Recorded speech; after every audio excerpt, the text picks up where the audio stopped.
Bonjour à tous, c'est le docteur Walid Mekedem et aujourd'hui on va parler AVC en essayant de répondre à une question que vous vous posez peut-être, à savoir est-ce qu'on peut l'éviter? En tout cas, que faire du moins pour essayer de le prévenir? Est-ce que c'est possible déjà? Est-ce que c'est pas quelque chose qui vous tombe dessus comme ça d'un seul coup sans qu'il y ait déjà soit des facteurs de risque bien identifiés, soit des petits symptômes au préalable qui pourraient faire penser que ça peut vous arriver. Avant d'aller là-dessus, je vais quand même faire un petit disclaimer, ça veut dire vous dire une vérité, une évidence, mais je pense que vous la connaissez tous, c'est qu'en tout cas, on ne maîtrise pas tout. On ne contrôle pas tout dans la vie, peu importe notre hygiène de vie, quoi qu'on fasse, même si on est à fond sur la prévention.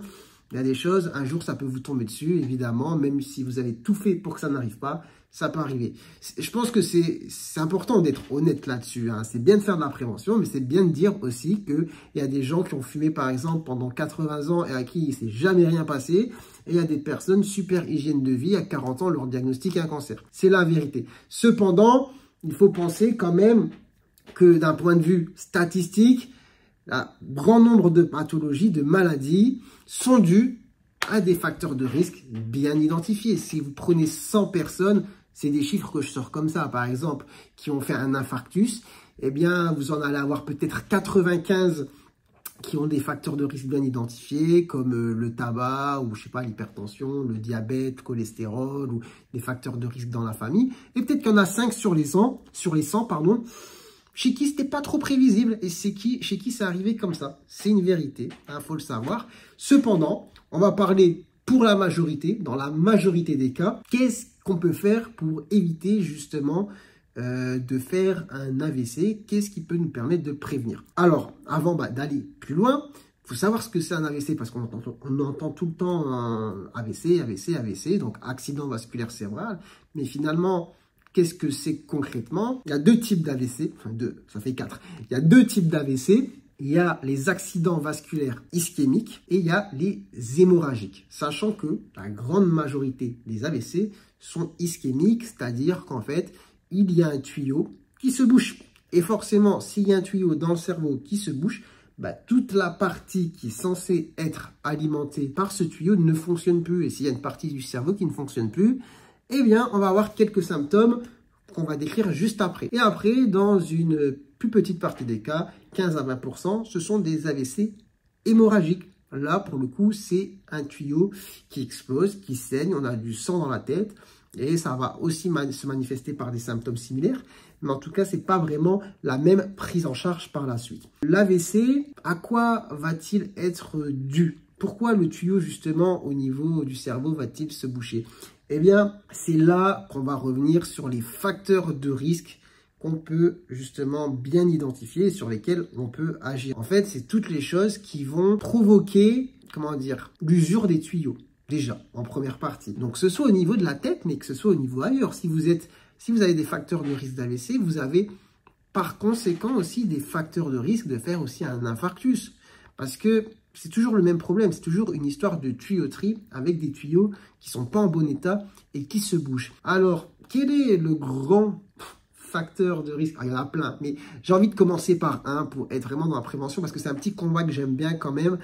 Quel est le grand facteur de risque qui va vraiment vous encrasser les tuyaux comme dans une cheminée? On parle de cheminée, vous imaginez bien, j'ai envie de parler de tabac. Le tabac, vraiment, c'est un très, très grand facteur de risque cardiovasculaire bien identifié qui peut endommager votre tuyauterie. C'est le cas pour l'AVC, c'est le cas pour le cœur. D'ailleurs, par expérience, quand on a un jeune, quand je dis jeune, c'est une personne par exemple de 40 ans qui fait un infarctus, très souvent, c'est un fumeur, un gros fumeur. Donc ça, le tabac, il faut le savoir.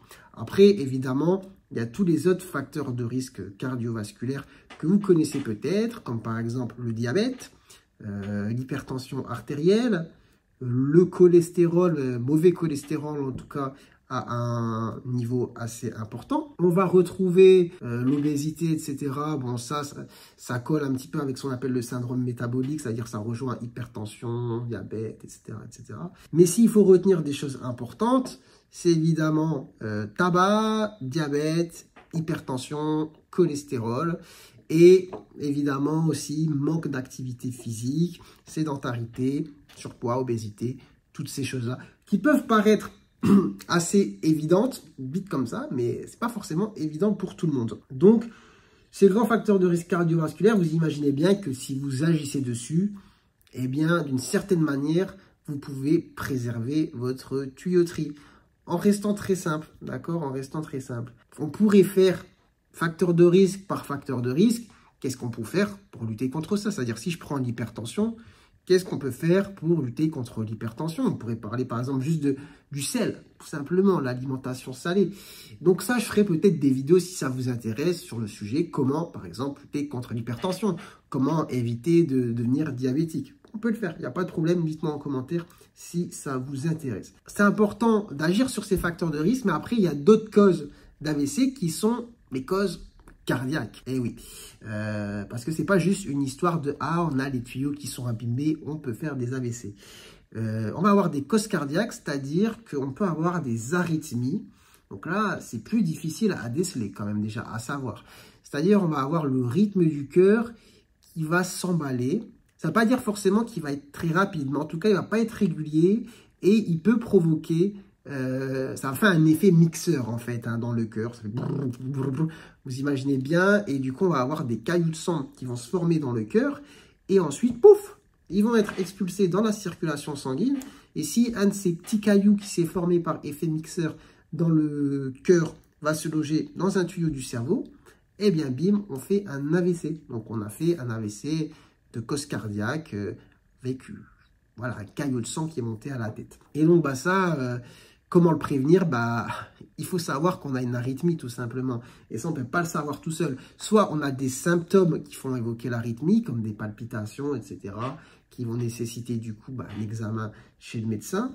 Soit des fois, c'est de découvertes fortuites, par hasard. On découvre qu'on fait de l'arythmie, on se dit ouf, heureusement finalement qu'on l'a découvert, parce que comme vous avez déjà pas mal de petits facteurs de risque cardiovasculaire, ce serait bien que vous ayez un traitement qui permet justement d'anticoaguler le sang pour éviter qu'il y ait cet effet de caillots qui se forment. Et d'ailleurs, en parlant de traitement, si déjà il s'est passé des choses, il y a eu des événements, infarctus, ou que c'est connu que vous avez par exemple les tuyaux bouchés au niveau des jambes, etc., en général, là aussi, vous avez des traitements pour éviter de faire un AVC. C'est-à-dire là, on n'est plus dans la prévention primaire, c'est-à-dire avant qu'il se soit passé quelque chose.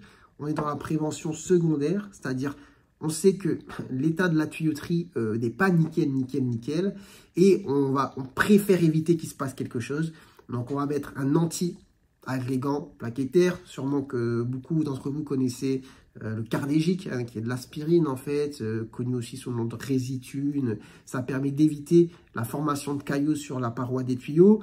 On va donner souvent une statine pour lutter contre le cholestérol et le mauvais, en tout cas cholestérol, et la formation des plaques sur les tuyaux. Donc voilà, il y a des moyens de lutter pour éviter, pour de limiter la casse en tout cas. C'est vrai que la tuyauterie n'est pas bonne, on va éviter ça. Après, qu'est-ce qui est important de dire? Toujours une histoire de tuyaux, mais voilà, on peut avoir des tuyaux bouchés aussi à ce niveau-là, au niveau du cou, qui peuvent être aussi la cause d'accidents vasculaires. Je réfléchis un petit peu, si je n'oublie rien, dans les causes d'AVC. En tout cas, ça c'est pour les AVC ischémiques, quand les tuyaux se bouchent. Après, dans une minorité des cas, on va avoir des AVC hémorragiques, souvent pour le coup là, qui peuvent toucher les plus jeunes personnes. Et là, c'est vraiment entre guillemets du pas de chance. Souvent, ça peut être lié à des malformations artérielles, ce qu'on appelle des anévrismes au niveau cérébral. Ça fait partie des choses que je disais un petit peu en début de vidéo. Malgré tout, en médecine, même si on fait très attention pour sa santé, parfois un jour quelque chose peut nous tomber dessus comme ça. Écoutez, je pense qu'autour de nous, nous connaissons tous des gens qui avaient une hygiène de vie plutôt irréprochable et chez qui, pas de chance, ça leur tombe dessus, un problème de santé, c'était pas trop prévisible. Voilà, malgré tout, est-ce que ça veut dire qu'on ne doit pas faire attention et se préserver des choses justement très connues pour lesquelles il y a vraiment des causes bien identifiées? Bon, c'est ce que je dis dans la vidéo. Il faut quand même faire attention. Désolé, c'est la chaise grasse. Hein, elle est pas. Je vais mettre de l'huile pour la prochaine vidéo. Maintenant, la question qu'on va se poser, c'est est-ce qu'il y a des petits signes qui peuvent annoncer que justement on va en faire un? Alors oui, ça existe. Ça existe parce qu'on peut faire des AIT, des accidents ischémiques transitoires.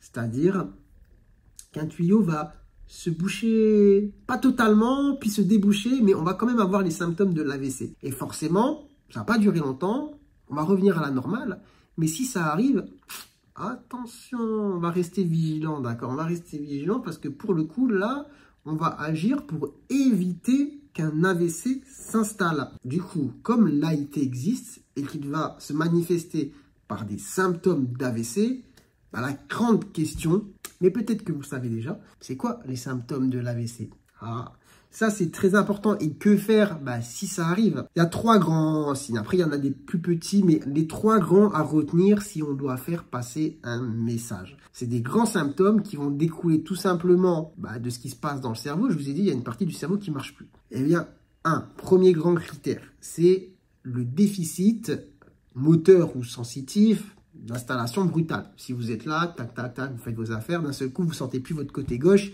et vous n'arrivez plus à lever la main, bon, bah, direct, il faut penser à l'AVC, on est d'accord. Ensuite, il y a les troubles de la parole, ce qu'on appelle l'aphasie.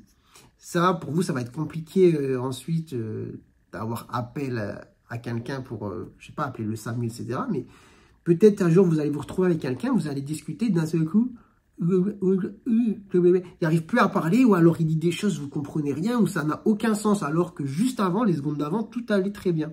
Donc, trouble de la parole, aphasie, déficit moteur, déficit sensitif. Ah oui, bah, du coup, la déformation au niveau du visage, mais ça va, c'est une paralysie faciale, c'est-à-dire ça reste dans la catégorie déficit, mais forcément, ça va se voir. Donc, il y a une partie du visage qui ne marche plus, vous allez avoir, en tout cas sur le bas du visage, une déformation du visage qui va se voir. Mais ce qu'il faut retenir, c'est vraiment, il y a une partie du corps, d'un seul coup, elle ne fonctionne plus. Bon, bah là, vous appelez le 15, d'accord? Le SAMU. Pourquoi? Parce que là, la question c'est, est-ce qu'on peut le soigner cet AVC? Est-ce qu'on peut éviter de finir handicapé? Parce que oui, ça c'est important de le dire, l'AVC, c'est une des principales causes de handicap acquis en France.